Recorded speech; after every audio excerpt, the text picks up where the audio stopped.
Assalamualaikum warahmatullahi wabarakatuh. Hai Puhaba, apa kabar? Dimanapun Anda berada, semoga senantiasa sehat walafiat dan kita dalam keberkahannya. Kembali lagi di channel Ihsan Maulana, sebuah channel yang menghadirkan 3 segmentasi: bincang bola, ngobrol inspiratif, dan review buku.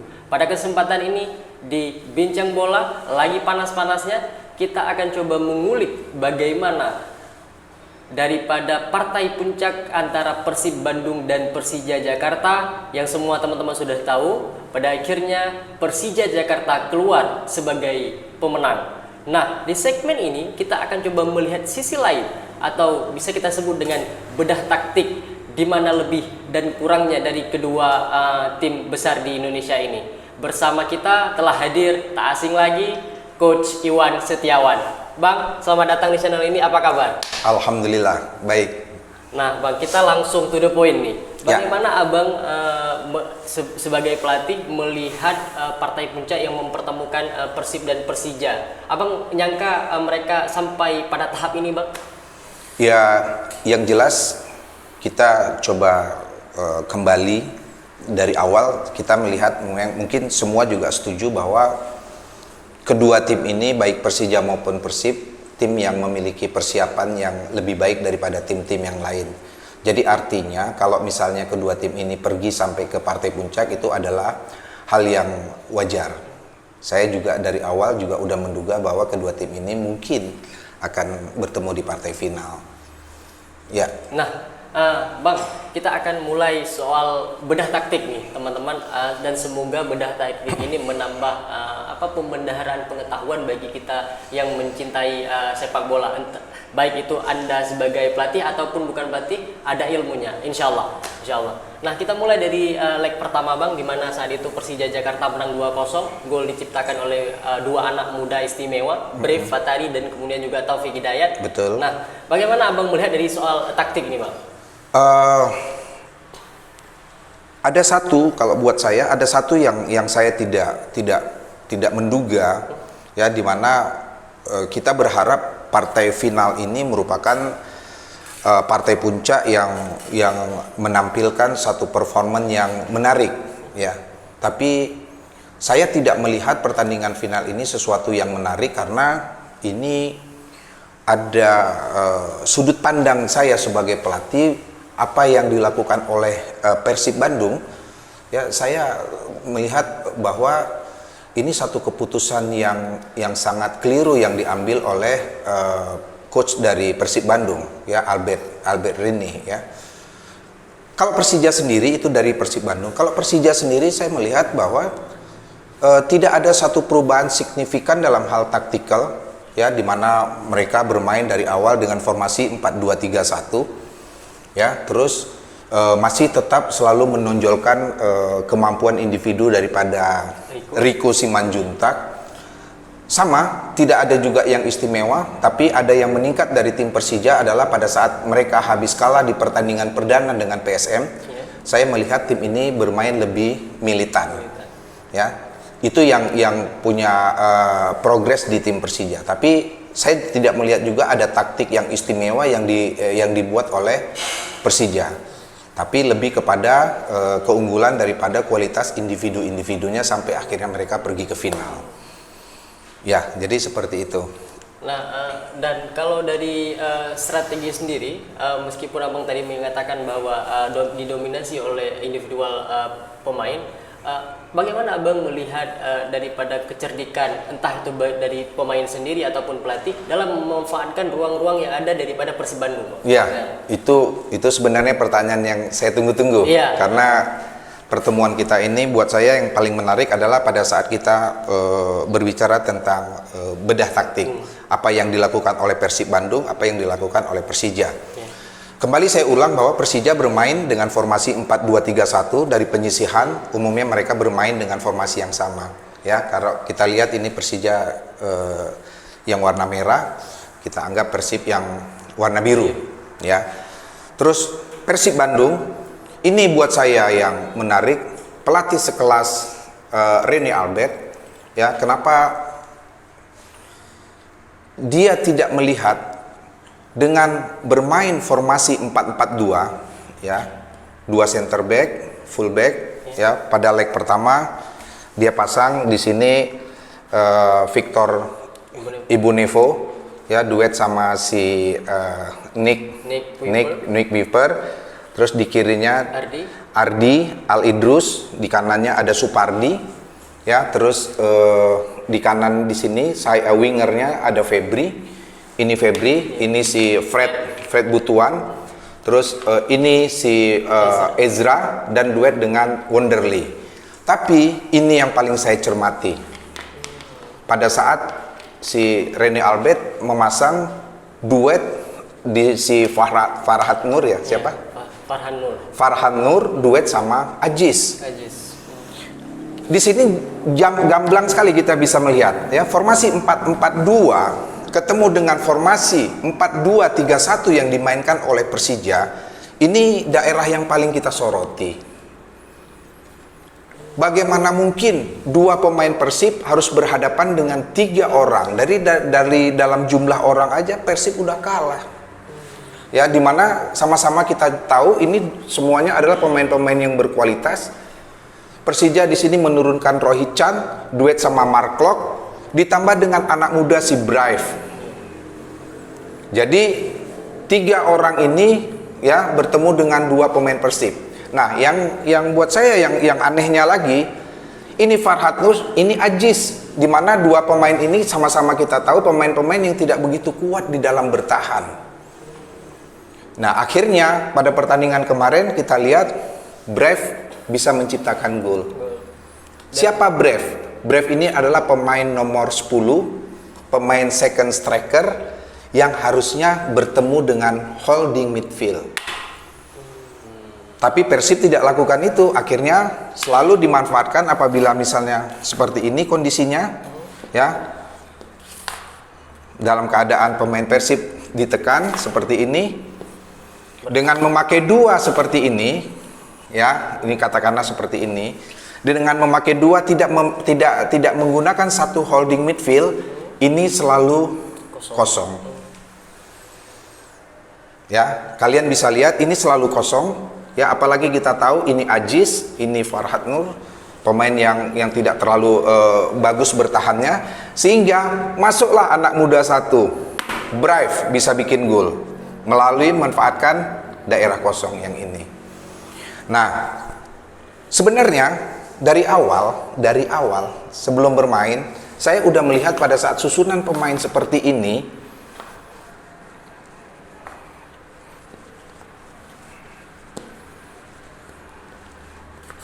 ya, susunan pemain seperti ini, Persib bermain dengan formasi 4-2. Saya udah duga bahwa ini akan menjadi masalah. Dan itu terbukti. Ruang-ruang di sinilah yang pada akhirnya dimanfaatkan oleh pemain-pemain dari lini tengah Persija. Ya, karena kita tahu Persija juga semuanya pemain-pemain yang punya kualitas bagus, pemain yang punya experience. Karena di sepak bola modern sekarang ada namanya space between line. Apa space between line? Itu adalah space yang selalu dimanfaatkan antar lini, dari back four ke lini yang tengah. Di sini space between line-nya ini, terus di sini ini namanya space between line. Nah, kekosongan ini yang tidak terbaca. Saya nggak tahu apakah tidak terbaca, apakah tidak diantisipasi oleh Coach Albert.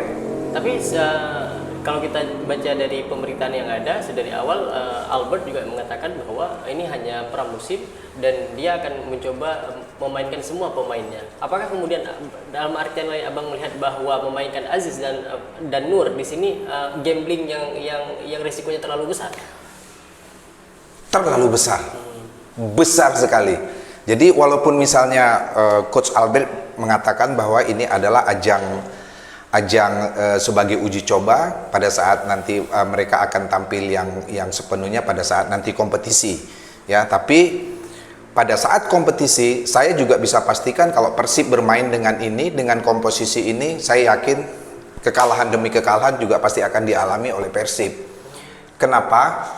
Yang saya bingung kemarin itu adalah dengan tidak menggunakan satu holding midfield yang biasa yang diisi oleh Deddy Kusnandar. Tapi akhirnya babak kedua terbaca oleh Albert, ya. Babak kedua akhirnya Deddy Kusnandar main. Sama seperti yang kemarin. Leg kedua akhirnya Deddy Kusnandar duet sama Beckham. Walaupun bermain dengan 4-4-2, tapi dengan Deddy Kusnandar adalah pemain yang selalu stay di posisi jangkar. Baru yang kemarin Beckham yang lebih pergi untuk offense. Jadi seperti itu. Abang sangat memperhatikan lini tengah dan terutama abang terus menyebut-nyebut nama Deddy Kusnandar. Betul. Apa yang paling istimewa dari seorang Deddy Kusnandar dan peran yang paling vital dia mainkan dalam skema Albert sendiri, Bang? Apapun formasinya, tapi di sepak bola modern kita tahu sekarang sangat mengandalkan kepada kinerja daripada holding midfield. Ya, contoh bermain dengan formasi 4-3-3. Misalnya seperti ini. 4-3-3 dengan 2 attacking. Seperti ini. Pasti ada satu holding midfield. Ya, semua formasi sekarang kenapa? Karena holding midfield ini ya adalah pemain yang dianggap sebagai filter. Pada saat misalnya bola tereksploitasi kemari seperti itu, holding midfield ini yang kerjanya selalu seperti wiper mobil. Dia selalu menghalau serangan-serangan sebelum bola itu sampai kepada striker yang bertemu dengan barisan 4 pemain bertahannya dia. Jadi peran dari holding midfield di sepak bola modern sekarang itu semuanya penting banget. Kita tahu semua tim-tim dunia semuanya juga top dengan pemain-pemain holding midfield. Nah, dari soal taktikal sendiri, Bang, dari ruang dan juga pemilihan pemain dari Persib, Brave menciptakan gol tercepat di laga tersebut, hitungan detik, dan di Piala Menpora itu disahkan sebagai gol tercepat. Apakah juga gol tercepat itu diakibatkan oleh duet ini yang anggaplah bahasa kita terlalu dadakan, kemudian tidak siap dan langsung dimanfaatkan oleh Brave sendiri? Atau Brave itu dalam kacamata Abang yang sudah menyaksikan ketiban hoki semata? Enggak. Dari seperti ini aja kita sudah melihat bahwa Brave akan menjadi pemain yang free. Jadi tinggal menunggu waktu aja bagaimana Brave bisa memanfaatkan kondisi di mana dia selalu mendapatkan posisi-posisi yang menguntungkan sehingga dia jauh dari pressing pemain Persib. Kenapa? 2 center midfield akan ketemu dengan 2 holding. Kita tahu di sini Klok. Ya, pasti Ajis juga bilang ini Klok bahaya. Iya. Di sini ada Rohit Chan. Bertenaga, Rohit Chan juga Rohit Chan juga pemain-pemain yang selalu pergi untuk apabila menyerang mendampingi mobilitas tinggi. Jadi seperti itu. Jadi 2 pemain Persib ini udah terkonsentrasi dengan Klok dan Rohit Chan. Sekarang ditambah dengan anak muda yang memang juga dia biar anak muda tapi dia pemain nasional. Kita tahu dia kerja bagus kemarin ya. Dia salah satu pemain yang disuka oleh Sintayong. Nah, Bang, itu sudah kita bahas soal ini, Bang. Masih juga di babak pertama. Saat itu mereka kalah 2-0 meskipun Persib juga beberapa kali juga ada peluang gitu. Apa yang menyebabkan di sini, di area sini ini juga filter pertama di sini itu membuat dari Persib ini sulit sekali untuk menjebol gawang Persija di bawah Andi Tani, Bang? Ini Wonderly. Yeah. Ini Ezra. Kita tahu ini palang pintu. Yeah. Ya, kuat. Baik putaran pertama leg pertama ataupun leg kedua. Yeah. Kita cerita dulu leg kedua. Ini si Dutra. Ya. Ini si Mota. Ya, ditambah Mota di sini satu lagi. Ditambah Tony Sucipto di sini. Udah, apalagi leg kedua udah tidak ada Febri. Di sini Fred, ya, di kiri kemarin si Vizcara. Kita tahu bagaimana ini butuh dukungan kerja dari ini. Apabila Vizcara masuk, butuh kerja dari anak muda. Kemarin yang dipasang si bukan hand di kanan, hand di kanan sini. Ya, si di kiri si Fikri atau siapa itu namanya. Ya. Nah, saya melihat kembali, padahal ada nama Al Idrus di situ, ada Ali Idrus. Tapi kenapa si Robert pasang ini anak muda? Karena saya melihat pada saat ini masuk, ini tidak efisien untuk pergi membantu penyerangan. Jadi dia hanya setengah dan crossing, selalu itu kerjanya. Berarti selalu tanggung ketika mereka hendak melakukan penetrasi, Bang. Betul, betul. Dah, ini ditambah lagi dengan kerja yang disiplin dari Rohit Chan dan Klopp. Ada yang istimewa lagi, saya melihat Brave juga ikut turun. Jadi kalian bisa lihat dengan kondisi seperti ini, ya kita bisa hitung, ya Chan, kita bisa hitung 1, 2, 3, 4, 5, 6, 7 ditambah Brave juga ikut turun karena ini juga kadang-kadang nanggung seperti ini, ya. Ketemu hanya 1, 2, 3, 4. Jadi apa yang bisa dibuat oleh Persib? 7 lawan 4. Jadi kemarin kita juga melihat bahwa wah, ditambah lagi yang kemarin pada saat duet Beckham duet sama si Deddy Kusnandar, Beckham selalu posisi sejajar seperti ini. Padahal mestinya Deddy yang stay, Beckham yang pergi ikut untuk ambil posisi lebih ramai di sini. Tapi saya lihat anak muda ini mentalnya belum terlalu kuat. Jadi padahal kita tahu bahwa anak muda ini punya kemampuan penetrasi yang bagus, tapi pertandingan lawan Persija kemarin mentalnya dia hanya bermain dengan passing-passing yang melebar. Bang, sedikit Bang, kita tahan sejenak. Ini Abang sudah menjelaskan soal kemenangan daripada beberapa pemain Persija ketika bertahan, dan juga tadi di awal Abang menyebutkan bahwa di sini tanggung ketika melakukan penetrasi. Tapi hal-hal yang paling sederhana bisa saja dilakukan oleh dua wingback ini ketika mereka misalnya ingin memanfaatkan tinggi badan daripada kedua striker mereka melakukan in swing ataupun out swing, bisa saja Bang. Ya, tapi kita tahu Persija ini siapa di sini. Jadi kalau misalnya mengandalkan crossing, kita mengandalkan kekuatan heading daripada si Wonderly dan Ezra. Kita juga tahu di sini ada Mota yang juga tingginya mungkin lebih tinggi daripada Wonderly. Kita tahu Dutra juga pemain yang terkenal kuat di dalam headingnya. Bahkan kalau misalnya offensive set piece, Dutra pemain yang selalu pergi ke depan dan banyak mencetak gol. Ditambah lagi dengan Mota yang di sini. Ditambah dengan Tony Sucipto juga yang punya kemampuan heading, experience, pengalaman. Jadi apapun yang kemarin Persib mau lakukan agak sulit.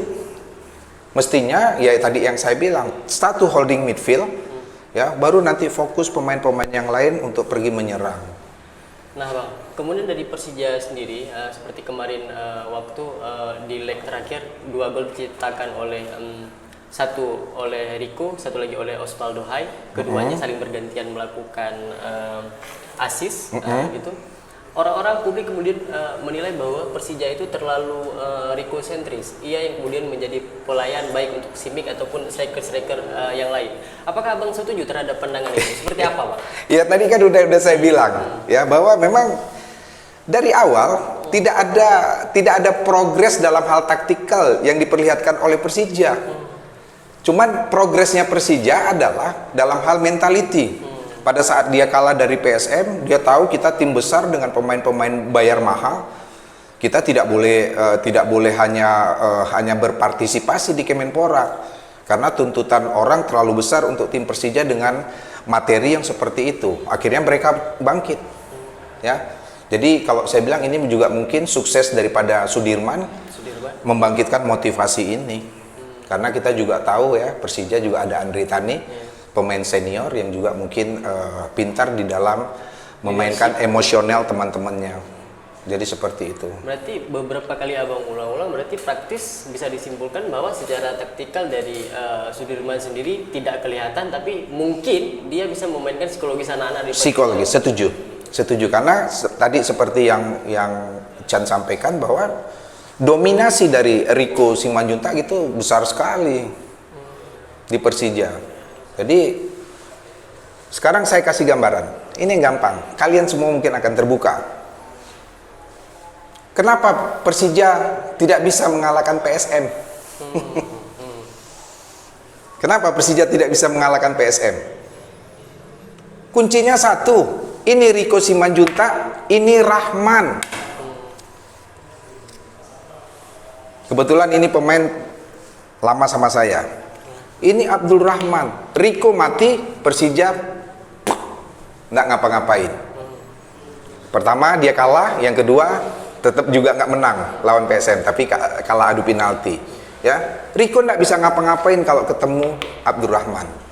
Ini anak cepat, dia punya individual tactical juga bagus, ya, sehingga kecepatan dan kemampuan skill yang luar biasa dari Rico bisa diantisipasi oleh Rahman. Pada saat Rico mati, Persija juga nggak bisa banyak bicara. Akhirnya satu-satunya PSM tim yang selalu bisa mengalahkan dan tahan draw Persija, kalahnya penalti yang kemarin di semifinal. Ya. Nah, kemudian Bang, secara umum berarti tidak ada hal yang mengejutkan soal taktikal di dua leg partai final dalam kacamata Abang sebagai pelatih dan juga instruktur. Maaf, buat saya final kemarin tidak istimewa. Tidak istimewa.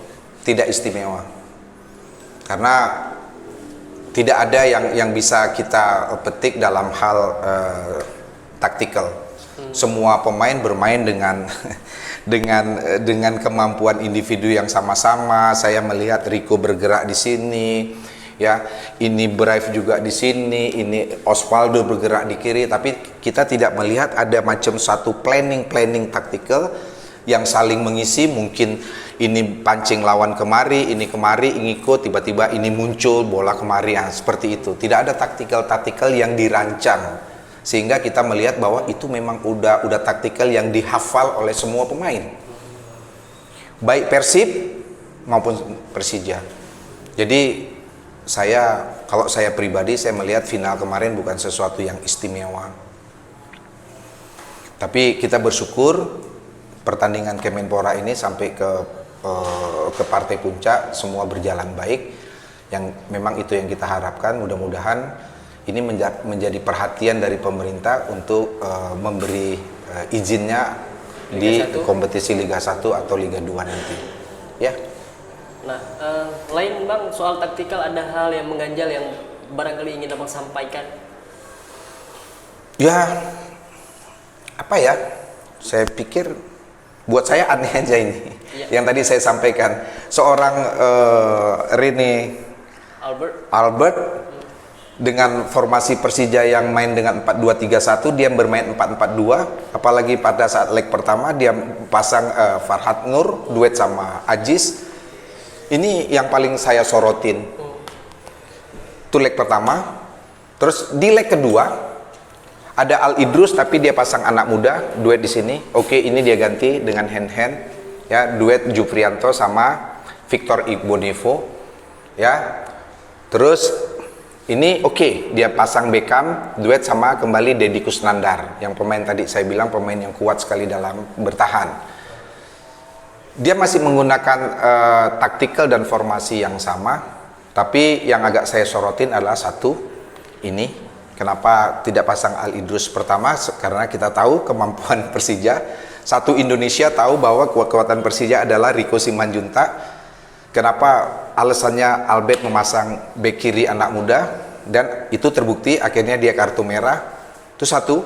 Terus yang kedua, kondisi skor yang tertinggal 2-0 dari Persija, artinya di leg kedua kemarin Persib harus bermain lebih high pressing kalau menurut saya, karena kondisinya udah 2-0 di leg pertama. Jadi artinya kemenangan dia akan penting banget untuk Persib. Gol penting banget. Nah, pada saat dia mementingkan untuk bisa membuat gol, apa yang harus dilakukan? Mestinya Persib pada saat Persija kemarin possession seperti ini, pemain Persib harus berani melakukan high pressing ke depan.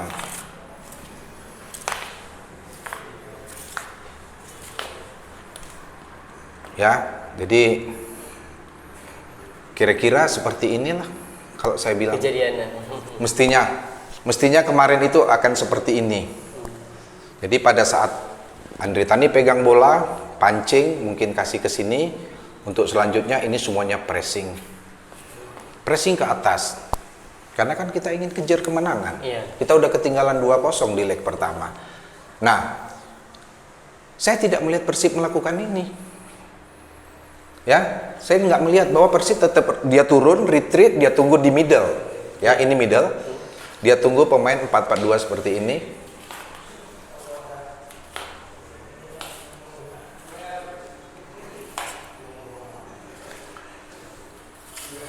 ya. Nah, dia tunggu di sini, pemain Persib nunggu di middle, tapi kembali ini Dutra, Andri Tani, ini Dutra, ini si Mota. Dia possession di sini, pemain Persib hanya bla nunggu. Ini pemain pinter, akhirnya Andri Tani juga terlibat, dia main possession kemari, ini tidak melakukan press kemari. Kembali, menurut saya ini kan basic sekali. Saya bingung kenapa Albert ini nggak melihat, karena apa yang saya sampaikan menurut saya ini adalah basic tactical. Saya kira semua pelatih di dunia juga akan melakukan hal yang sama pada saat kondisi pertandingan di leg pertama udah tertinggal 2-0. Dah. Yang lebih gila lagi pada saat ini orang satu kartu merah, pemain Persib turun dengan 10 pemain, nggak ada pressing lagi di atas, semua pemain nunggu di middle third, nunggu pam. Crazy. Buat saya itu tidak mungkin. Jadi pertanyaannya, akhirnya saya bertanya-tanya, Persib ini mau menang nggak sih? Persib ini mau menang nggak sih? Itu pertanyaan yang jadi tanda tanya saya. Karena saya yakin si Rene Albert dengan reputasinya, saya tahu dia juga pelatih bagus. Tapi kenapa dalam 2 pertandingan ini dia terlihat seperti seorang pelatih yang bodoh? Jadi seperti itu. Oke? Dan tadi ada satu kata yang abang sebut, aneh gitu. Tapi bang, saya pancing aja sih. Aneh bukan berarti salah kan bang? Ya anehnya ini tadi saya bilang. Ya, abang sudah menjelaskan. Ini sudut pandang saya dari sisi teknis. Dan abang kalau di kolom komentar ini nanti di komen banyak bobotoh gimana nih bang? Enggak apa-apa, saya siap mempertanggungjawabkan. Iya. Saya pelatih yang sekolah. Iya. Oke, ini soal taktikal. Tertinggal 2-0 Persib, kemudian juga di leg terakhir juga 2-1 dan gol diciptakan oleh Ferdinand melalui tendangan bebasan itu. Ya. Kita sudah bahas banyak hal soal taktik. Mudah-mudahan teman-teman ada manfaat dari soal taktikal ini bagi yang hendak sekolah kepelatihan atau apa, menambah referensi kami yang penonton bola juga lebih melek lagi taktikal. Nah, terakhir bang, ini soal Piala Menpora, kita bersyukur tentu Alhamdulillah terhadap gelaran ini, tapi kemarin ada noda pada ujungnya. Ini apa pesan-pesan kita terhadap supporter Indonesia, apapun klubnya, karena kemarin kita tahu mengundang kontroversi di mana oknum daripada The Jack melakukan ya perayaan kemenangan, juga oknum daripada Bobotoh melakukan pengerusakan. Apa yang bisa kita sampaikan? Ya, yang jelas seperti yang sudah-sudah lah. Jadi rasanya supporter juga perlu mendapatkan satu edukasi. Apalagi saat sekarang ini di mana kita sangat membutuhkan satu apa? Kalau saya bilang satu kepercayaan daripada pemerintah terhadap sepak bola. Nah, siapa pelaku-pelaku sepak bola? Ya official di tim, ya kan, manajemen, pemain, pelatih, wasit, dan supporter yang paling penting. Jadi artinya mudah-mudahan itu kejadian ribut kemarin hanya kesilapan. Mudah-mudahan ini juga tidak mengurangi kepercayaan pemerintah terhadap penyelenggaraan kompetisi sepak bola kita untuk Liga 1 dan Liga 2 dan sampai liga yang ke bawah. Ya, jadi mudah-mudahan ini menjadi pembelajaran buat teman-teman supporter ya, karena memang saya tahu begitu bangganya kalian untuk kemenangan Persija, karena alhamdulillah saya juga pernah menangani Persija. Saya tahu juara ini adalah satu proud buat kalian, tapi kita harus lebih bisa menahan diri. Ya, bisa menahan diri pada saat kita menjadi pemenang, dan begitu juga untuk Bobotoh Persib. Pada saat kita kalah, ya bukan artinya kita gagal, tapi anggaplah itu satu kemenangan yang tertunda. Oke. Nah, teman-teman, begitulah bedah taktikal kita di laga puncak Piala Menpora tahun 2021, di mana Persija Jakarta keluar sebagai pemenang. Nah, teman-teman, kita berharap persepak bolaan Indonesia kembali bergulir, walaupun ada sedikit ini dan itu. Semoga pihak kepolisian mau memberikan izin seperti yang kita harapkan. Insya Allah. Karena terlalu banyak orang juga menggantungkan ya rezekinya di sana, mencari nafkah untuk keluarganya dan lain sebagainya. Pada akhirnya kita akan jumpa di lain kesempatan dengan ragam tema, ragam bintang tamu, entah itu bedah taktikal ataupun wawancara podcast dengan pemain dan pelatih. Pada akhirnya Coach Iwan Setiawan undur diri, saya Ihsan Maulana undur diri. Assalamualaikum warahmatullahi wabarakatuh. Assalamualaikum.